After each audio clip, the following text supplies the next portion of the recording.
আসসালামু আলাইকুম বন্ধুরা, তোমরা কে কোথায় দেখছো? তোমাদের মূল্যবান মতামত কমেন্টে জানাইবা। আমি কুয়েত থেকে ভিডিওটা ধারণ করলাম।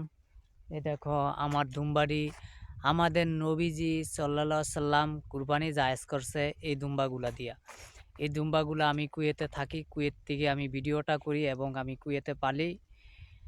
আসলে যারা নাকি দুম্বা পালে, ছাগল পালে, উট পালে, তাগর তার নাম রাখা নাকি হয় রাখাল।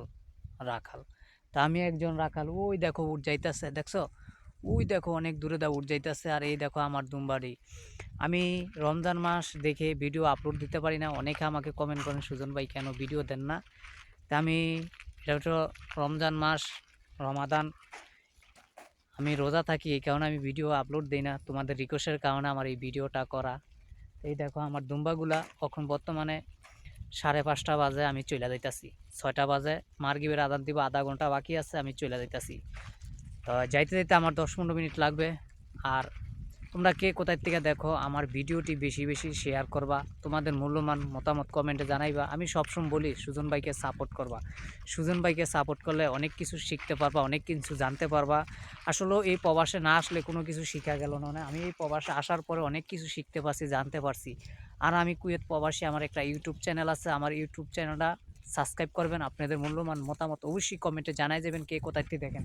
যারা আরব কান্ট্রিতে দেখছেন, বিভিন্ন কান্ট্রি থেকে দেখছেন, অবশ্যই কমেন্ট করবেন, ভিডিওটি শেয়ার করবেন। যারা বিভিন্ন দেশ থেকে দেখছেন অবশ্যই শেয়ার, লাইক, কমেন্ট করবেন। আসলে ভাই এই দূর প্রবাসে না আসলে কোনো কিছু শিখতেও পারলাম না, অনেক কোনো কিছু জানতেও পারলাম না। এই প্রবাসে আইসা অনেক কিছু শিখতেও পারছি, অনেক কিছু জানতেও পারছি। এই মরুভূমিতে, বিশাল কুয়েতের ভিতরে সবচেয়ে বড় মরুভূমি হলো এই মরুভূমিটা। আমি এই মরুভূমিতে আমি দুম্বাগুলা পালি, সবসময় তোমাদের মাঝে শেয়ার করি এবং দেখাই। আসলে দেখো আমার দুম্বাগুলা তোমাদের মাঝে দেখাইতেছি, তোমরা আমাকে সাপোর্ট করো বিদেই আমি ভিডিওগুলা বানাই। তোমরা যদি আমাকে সাপোর্ট না করতে আমি কখনো ভিডিও বানালাম না। অবশ্যই আমাকে বেশি বেশি সাপোর্ট করবা। সুজন ভাইকে সাপোর্ট করলে অনেক কিছু জানতে পারবা, শিখতে পারবা।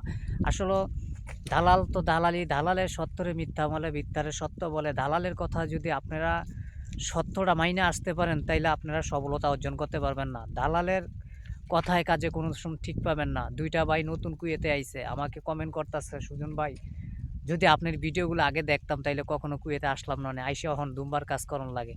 তো আসলে কি বলার, বলার কোনো ভাষা নেই। দালালে এই কথা কই আনে নাই, দালালে কই আনছে অন্য কাজ। তাই নেওয়ার পরে দালালে দিয়ে দিছে দুম্বার কাজ। এখন ওই লোকগুলো দুম্বার কাজ করতেছে আর দালালে গালাগালি করতেছে। আসলে দালালের তো দালালি ব্যবসায়ী। দালালে যদি দালালি হকালালি ব্যবসা করতো তাইলে তার দালালি কলনো নেই। হকালালি ব্যবসা করে দেখেই দালালগুলা দালালি নাম দেওয়া হয়েছে। আসলে একটা প্রবাসী যে কত কষ্ট করে, যে থাকে প্রবাসে সেই বুঝতে পারে। অনেকে কমেন্ট করতে পারেন এটার ভিতরে কি, এটার ভিতরে হলো রুটি, এটার ভিতরে হলো রুটি, দুম্বা, দুম্বার খাওয়াই। যেদিন এদিকে দিক যদি দুম্বা চলে যায় এমনি টান দেই, তাহলে দুম্বাগুলো আমার কাছে আইসা পড়ে। আর কে কোথাতে দেখেন অবশ্যই আপনাদের মূল্যবান মতামত কমেন্টে জানাইবেন।